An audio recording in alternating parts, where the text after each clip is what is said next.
रोज रात को चंद्रमुखी बनने वाली सास। रारा सरसक्कू रारा चित्तक्कू चेहरा। ये घुंघरू की छमछम की आवाज कहाँ से आ रही है? तभी घड़ी में 1 बजते हैं और सन्नाटे जैसे माहौल में अचानक घड़ी की सुई आवाज करती है, टक टक टक। ये आधी रात को आवाज कहाँ से आ रही है? ये आवाज तो नीचे से आ रही है। बेसमेंट में इस वक्त घुंघरू के साथ कौन हो सकता है? शोभा और सुनैना फोन की टॉर्च लिए अलग अलग बेसमेंट की तरफ जा रही थी। इतने में मानवी भी मोमबत्ती लिए आ जाती है और तीनों एकदम से एक दूसरे से टकरा जाती हैं। उनकी चीखें निकल पड़ती हैं और एक दूसरे का मुंह बंद कर देती हैं। तू यहाँ क्या कर रही है? मेरा छोड़ो, आप क्या कर रही हो? और वो भी दोनों? आप ही तो कहीं घुंघरू पहनकर नहीं नाच रही हो। धीरे बोलो, मैं नहीं हूँ, मुझे खुद आवाज आई है और मैं भी आवाज के पीछे आई हूँ। मेरी तो नींद उड़ गई है उस आवाज की वजह से, और वो भी नीचे बेसमेंट की वजह से आ रही है। चलो चलते हैं, देखते हैं कौन है। तीनों डरते हुए बेसमेंट में नीचे उतरती हैं। उन्हें फिर वही हल्की रोशनी में आवाज आती है। तीनों थोड़ा और करीब जाती हैं तो नाचती परछाई दिखती है। रा सर सक्कू रा रा तोम तोम तोम तोम तोम तोम। हाँ दीदी, दीदी भूतनी, भूतनी नहीं, चुड़ैल होगी। लेकिन भूतनी की परछाई तो थोड़ी होती है। आप दोनों चलो, मेरी फटके, मेरा मतलब दिमाग की नस फट रही है। सोच सोच करके कौन ये आवाज कर रहा है। तीनों बहुओं की रूह कांप जाती है। अचानक से मोमबत्ती बुझ जाती है, तेज हवा चलने लगती है और तेज घुंघरू के साथ नाचती परछाई देखकर तीनों बहुएं भागने की फिराक में होती हैं। लेकिन ये कौन था? क्या उनके घर में किसी भूतनी का साया था या महज तीनों बहुओं का एक सपना? आइए इस दिलचस्प कहानी को जानने के लिए कहानी शुरू से शुरू करते हैं, जहां घर में सुबह सभी नाश्ता करते हैं। देख बहू, मैंने नारियल और लहसुन की चटनी बनाई है, खा कर देख, पनीर पराठे के साथ अच्छी लगेगी। अरे माँ जी, आपको कैसे पता मेरा पनीर के पराठे के साथ यही चटनी खाने का मन है? इतना टाइम हो गया है, मुझे क्या पता नहीं चलेगा तेरी पसंद नापसंद का? मुझे पता है तुझे पनीर के पराठे के साथ यही पसंद है। चल अब खा ले। उठवा ले बहू, अपने नखरे उठवा ले। उसके बाद 2 बहुएं आ जाएंगी तो इतना प्यार तुझे नहीं मिल पाएगा चंद्रावती का। ऐसी बात नहीं है पापा जी, मुझे पता है माँ जी अपनी तीनों बहू से बराबर प्यार करेंगी, और वो दोनों तो अब आने वाली है, अब उन्हें मिलेगा, लेकिन मुझे तो पहले से ही मिलता आ रहा है। वाह भाभी, देवरानी अभी तक आई भी नहीं है और आपको उनकी अभी से केयर है। अच्छी बात है। हाँ वो तो है। आज इन दोनों की हल्दी की रस्म है। कल मेरी 2 नई बहू इस घर में आ जाएगी। बहू, कल सारी तैयारी कर लेना, तुझसे कुछ छूट तो नहीं रहा ना? और इनका सहरा ब्रोच और वो घोड़ी वाला, और घोड़ी को खिलाने के लिए गुड़ चना और वो पूजा के लिए सूप। अरे माँ जी, आप चिंता मत कीजिए, मैंने कल की सारी तैयारी कर ली है। मुझे तुझसे यही उम्मीद थी। नाश्ता करने के बाद दोपहर तक सारे मेहमान धीरे धीरे आने लगते हैं। शोभा परिवार वालों के साथ हल्दी की डेकोरेशन करती है, फिर अपने दोनों देवरों को हल्दी लगाती है।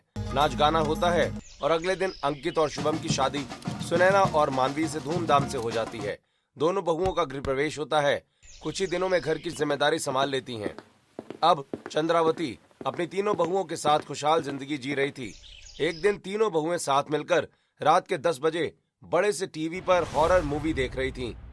दीदी, मुझे डर लग रहा है, अब हमें सो जाना चाहिए, मुझे ये मूवी नहीं देखनी। अरे कितना तो मजा आ रहा है, अभी क्लाइमेक्स आना बाकी है, तभी तो पता चलेगा चुड़ैल कौन है। हाँ मानवी, वैसे थोड़ा थोड़ा डर तो मुझे भी लग रहा है, लेकिन अब इंटरेस्ट आ रहा है। अब होगा मौत का तांडव शुरू। नहीं नहीं दीदी, मुझे नहीं। अरे यार, तू तो बड़ी फट्टू निकली। देख देख, चुड़ैल आ गई, कैसे नाच रही है। शोभा, तुम्हें कल सुबह जल्दी उठना है, तुम्हें पता भी है ना। मैं मीटिंग के लिए 6 बजे निकलूंगा। कल मुझे दूसरे सिटी में जाना है। खाना कैसे बनाओगी? ओहो, मैं तो भूल ही गई थी। चल सुनैना, मानवी, अब सो जाते हैं, वैसे भी 11:30 हो रहे हैं। ठीक है दीदी, आगे की मूवी हम कल रात को देखेंगे। रात को नहीं, दिन में देखेंगे, रात को डर लगता है। फट्टू फट्टू। वो तीनों बहुएं सो जाती हैं। अगले दिन सुबह जल्दी उठती हैं, टिफिन पैक करके पति को देती हैं। तीनों के पति अर्ली मीटिंग के लिए निकल जाते हैं। तब दोपहर में बहुएं बोर होने लगती हैं तो शॉपिंग करने मार्केट चली जाती हैं। तभी सुनैना की नजर एक एंटीक शॉप पर जाती है जहाँ बहुत सुंदर से प्राचीन घुंघरू थे। वाओ, इट्स सो प्रिटी ना शोभा दीदी। आपका क्या ख्याल है, हमें ये घुंघरू लेने चाहिए? ये बिल्कुल वैसे नहीं है राजा महाराजा टाइप के जैसे नर्तकी पहनती हो। हाँ बिल्कुल वैसे ही है, मुझे तो लग रहा है हमें ले लेने चाहिए। मैं भी अभी यही कहने वाली थी, क्योंकि ये सब आज के जमाने में कहाँ मिलता है। ठीक है तो हम खरीद लेते हैं। सुनिए भैया, इसे पैक कर दीजिए। और काफी अफोर्डेबल प्राइस पर मिल गया।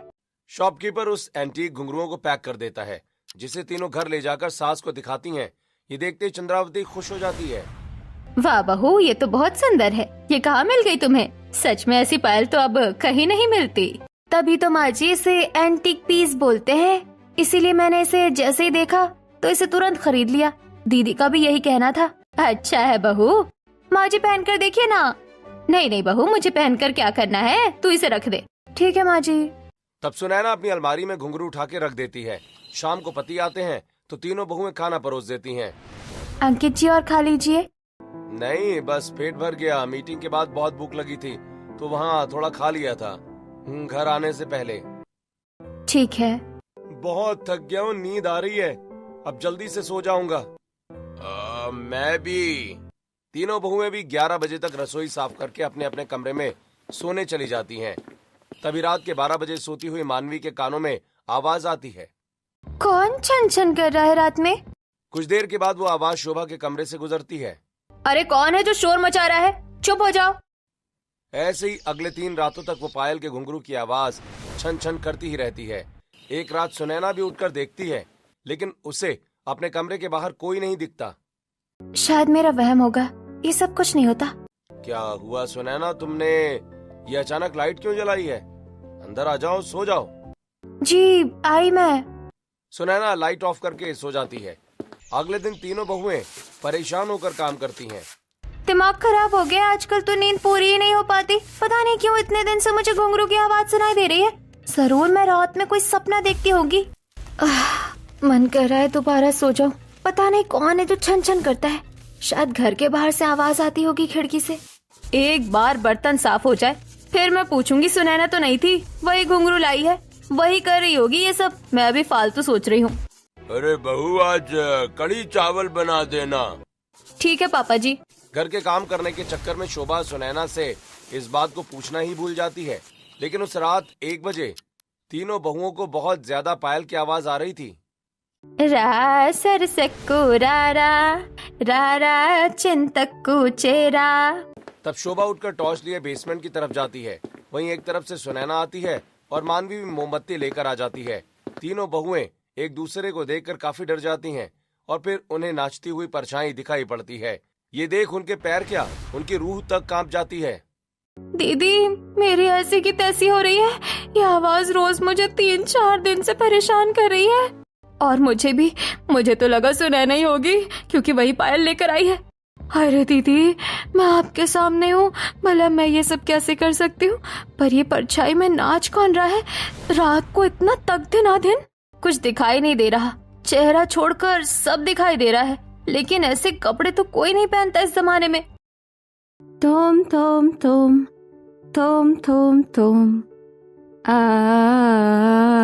देरे नाना देरे नाना देरे नाना देरे नाना।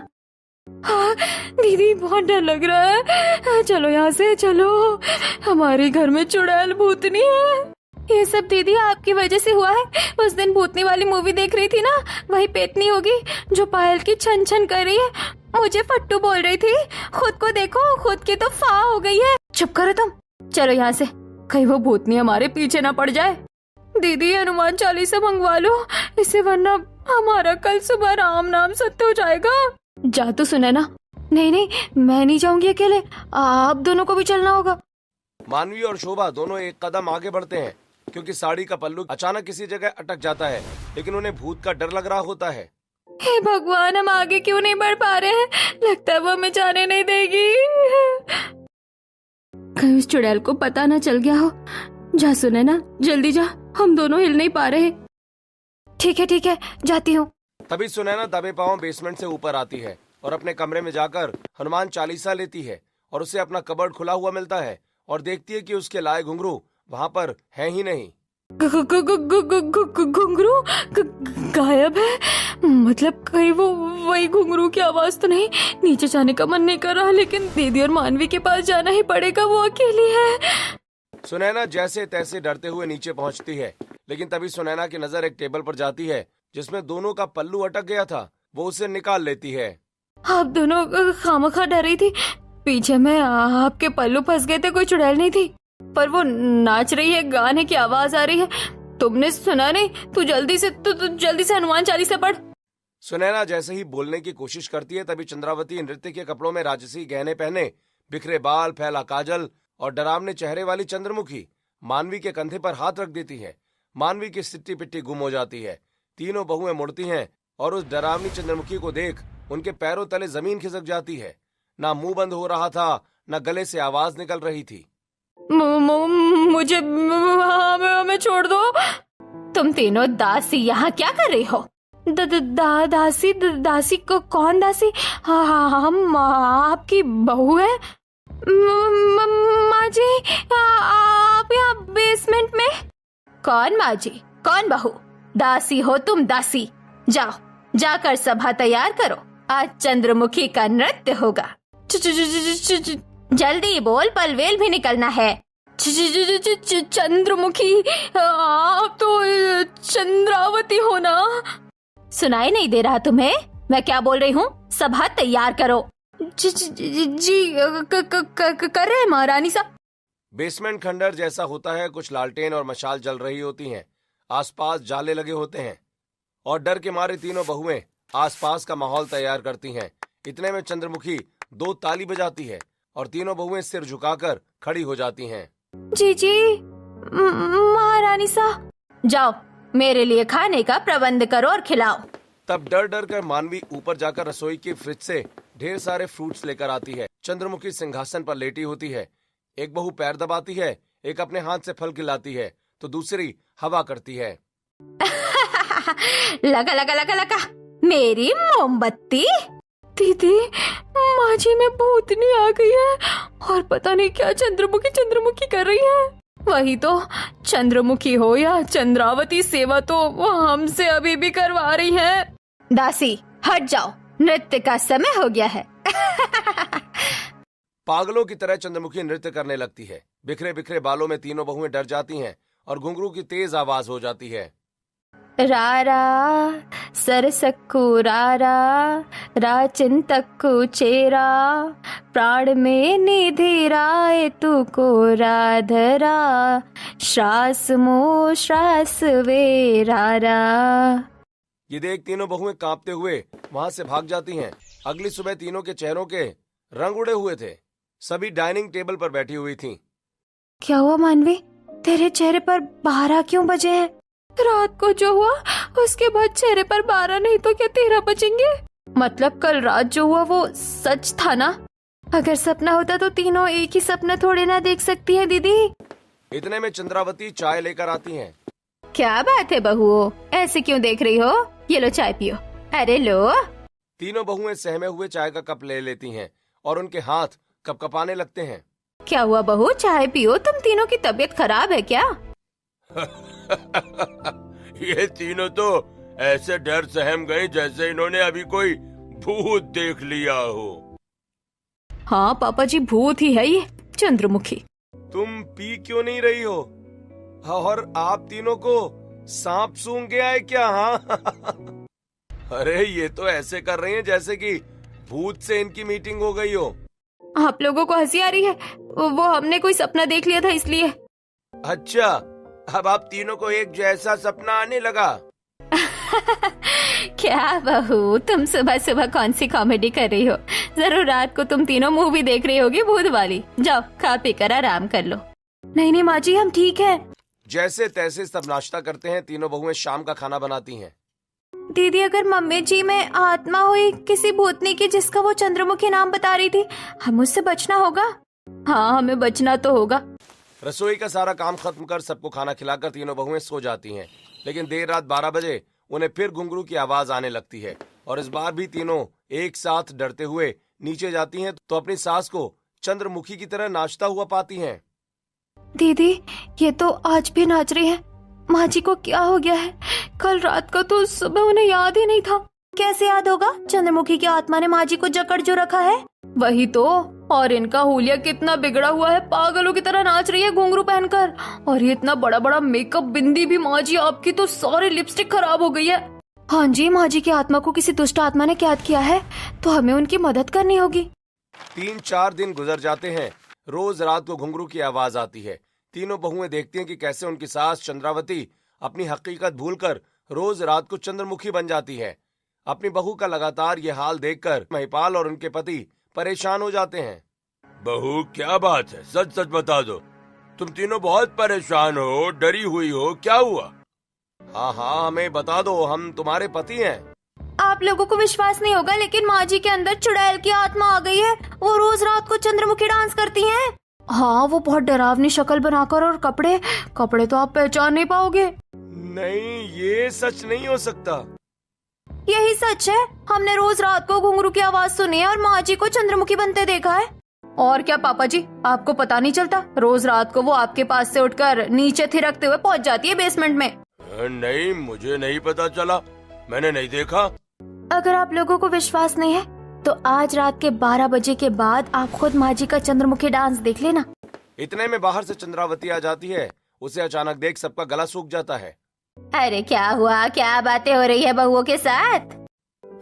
अरे मैं ही ये दोनों बच्चों को बचपन की बात बता देता हूँ। जाओ बहू, अब तुम काम कर लो। जी पापा जी। उस टाइम तीनों बहुएं चली जाती हैं, पर जैसे ही घड़ी में 12 बजते हैं, ससुर को भी घुंघरुओं की आवाज आने लगती है।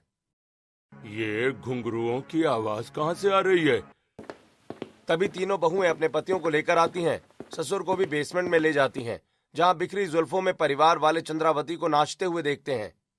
आमी जे तोमार, शुधु जे तोमार, आमी जे तोमार, मेरी चाहते तो फिजा में बहेंगी, जिंदा रहेंगी होके फना।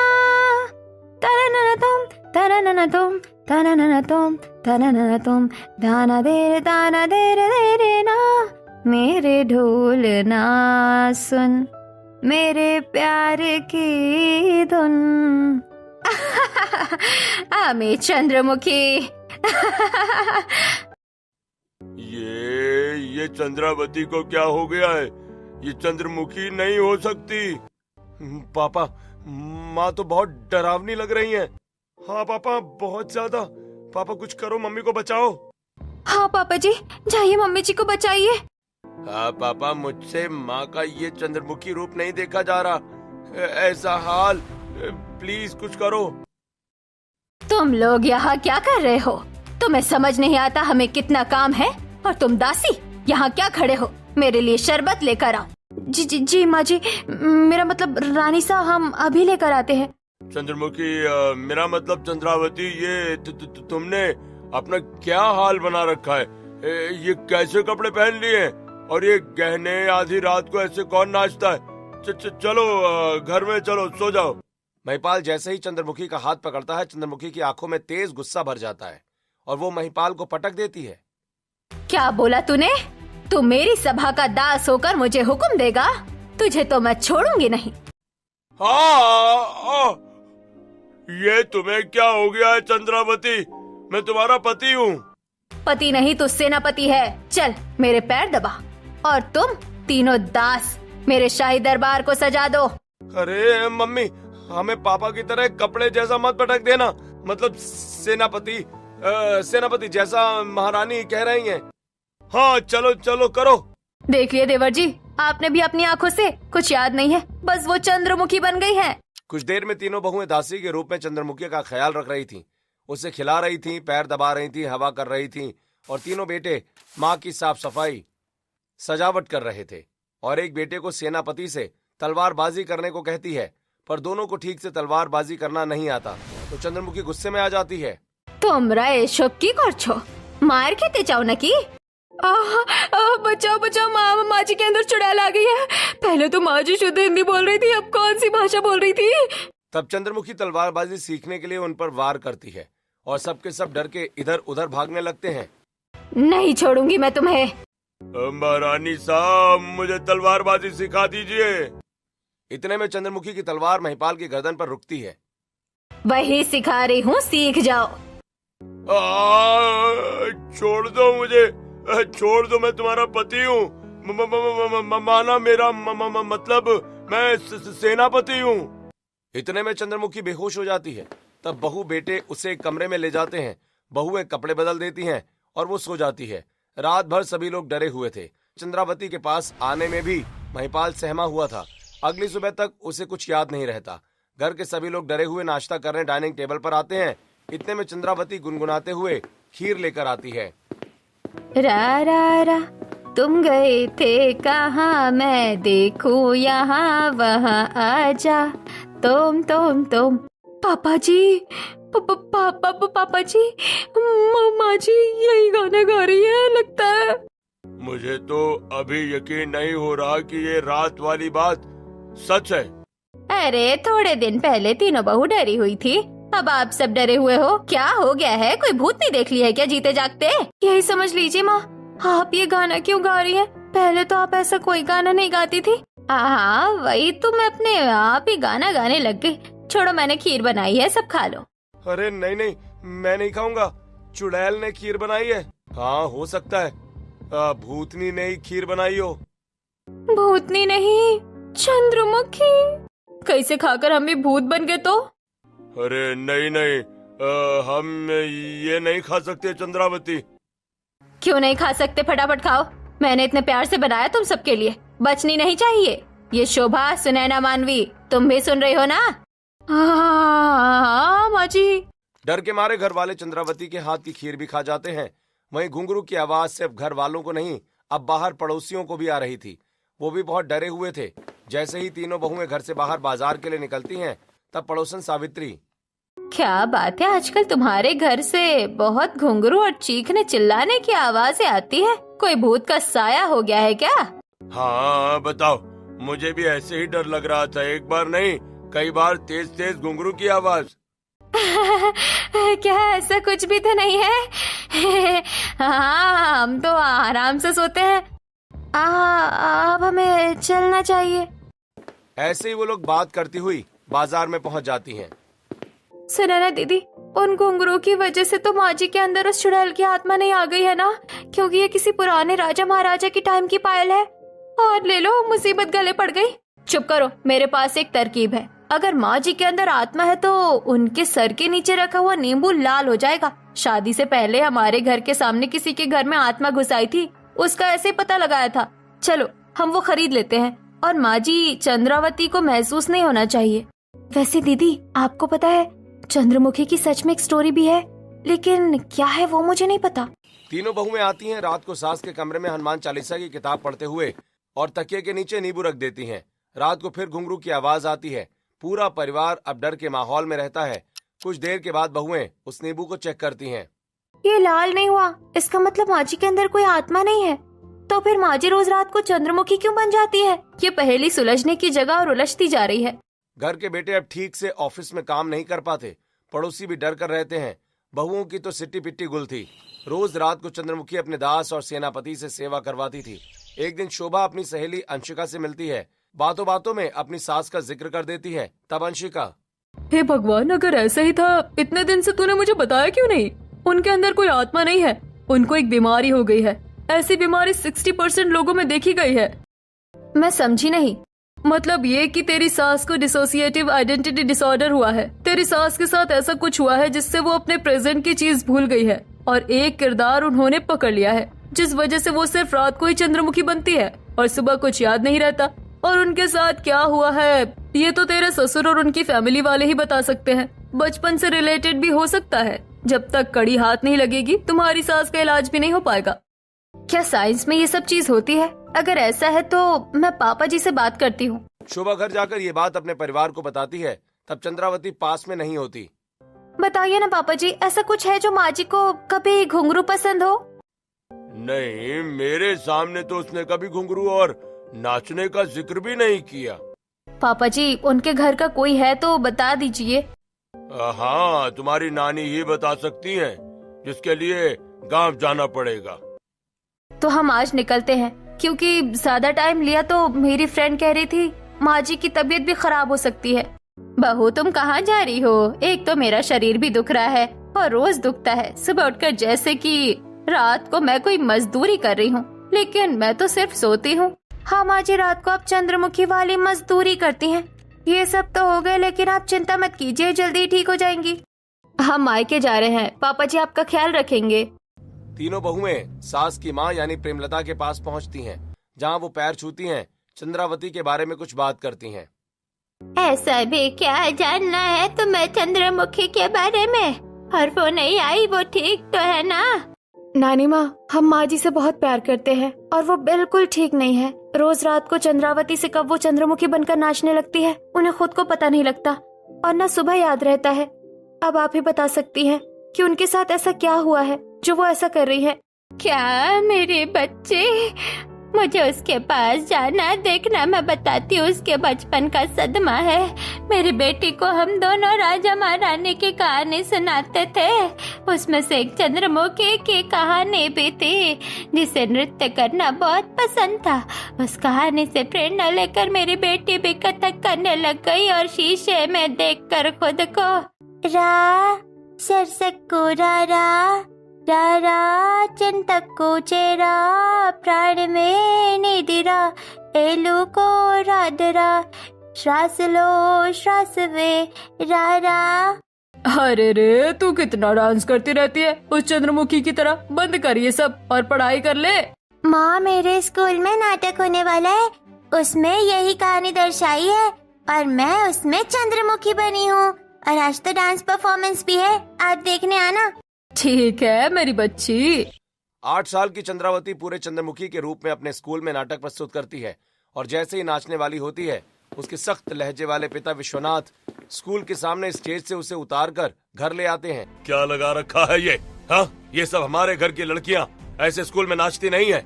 ये मुजरे वाले काम तुम मत करो। पिताजी, आपने तो मुझे ये कहानी सुनाई थी, आज स्कूल में नाटक था। अरे चुप करो, अब से स्कूल में तुम्हारा जाना, डांस करना, ये सब बंद। उसके बाद से मेरी बच्ची बस रोते हुए बड़ी हुई है। उन गुरुओं को वो कभी छू नहीं पाई। फिर अपने घर गृहस्थी बच्चों की जिंदगी में उलझ गई। लेकिन ये अचानक शुरू कैसे हो गया? शायद इत्तेफाक से मेरे कारण, क्योंकि मैं कोई पुराने जमाने की घुंघरू घर ले आई। खुद को दोष मत दो, ये उसके जीवन का एक काला कड़वा सच है। मुझे पता है तुम मेरी बच्ची को ठीक कर दोगी। जाओ अब। प्रेमलता बच्चों के लिए अचार लड्डू बनाती है। बहुओं को गांव से घर लौटने में 3 दिन लग जाते हैं। इस बीच बाप बेटों की चंद्रमुखी की वजह से बुरी हालत थी। वो उन्हें रोज रात को परेशान करके अपनी सभा में डरा के रखती थी, सेवा कराती थी और सुबह सब भूल जाती थी।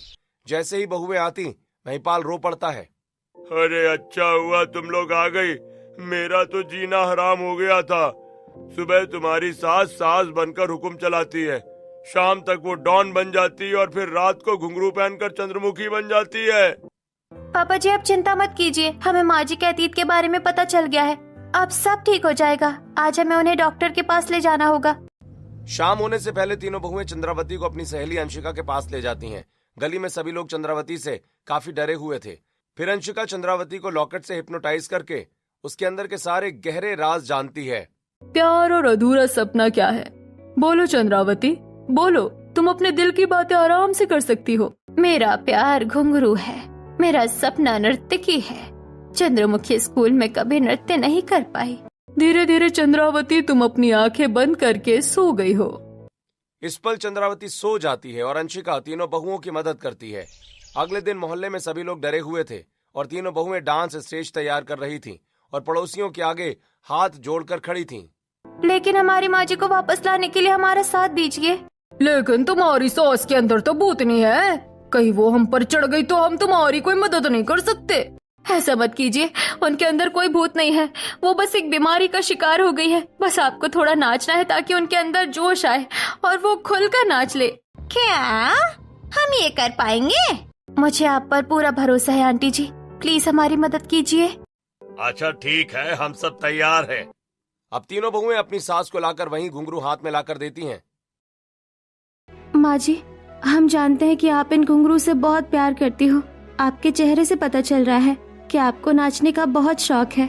आपका कभी सपना भी पूरा नहीं हुआ होगा। देखिए, मोहल्ले में डांस परफॉर्मेंस चल रहा है। Kokila aunty, Savitri aunty, Banwari uncle सब आए हैं, आप भी चलिए। नहीं बहू, उस दिन के बाद शायद मैं अब कभी घुंघरू को अपने पैरों में नहीं बांध सकती। मुझसे नहीं होगा ये। माँ जी, आपसे होगा। आपको हमारे लिए बाहर आना ही होगा। हम सब आपका इंतजार कर रहे हैं, या आपके घुंघरू और कपड़े। बहुएं सास को कमरे में कपड़े और गहनों के साथ छोड़कर आ जाती हैं। चंद्रावती बहुत भावुक हो जाती है।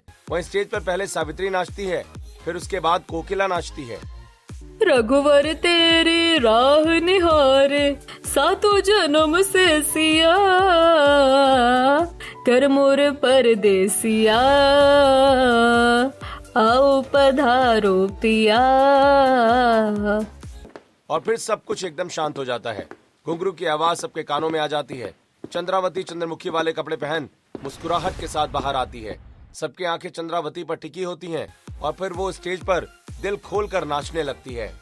तेरी धड़कनों की सरगोशी मेरी धड़कनों में बजती है, मेरी जागती निगाहों में ख्वाहिश तेरी ही सजती है, मेरे ख्याल में हर पल तेरे ख्याल शामिल है ओ पिया, आमी जे তোমার শুধু যে তোমার, आमी जे তোমার। ये देख सब लोग हैरान थे और चंद्रावती खूब मुस्कुराहट के साथ डांस कर स्टेज पर अपना डांस खत्म करती है। सब लोगों को देख उसकी आंखों में आंसू आ जाते हैं। सभी ताली बजाते हैं। वाह माँ जी, आप इतना अच्छा डांस कर सकती हैं, हमने तो सोचा ही नहीं था। हाँ चंद्रावती, क्या करूं, पिताजी के डांटने के बाद इन घुंघरुओं को छूने की कभी हिम्मत नहीं हुई, लेकिन आज दिल को बहुत सुकून मिल रहा है। हाँ माँ जी, आपके साथ ऐसे ही हुआ है। अब आपको रोज परेशान नहीं होना पड़ेगा। क्या मतलब?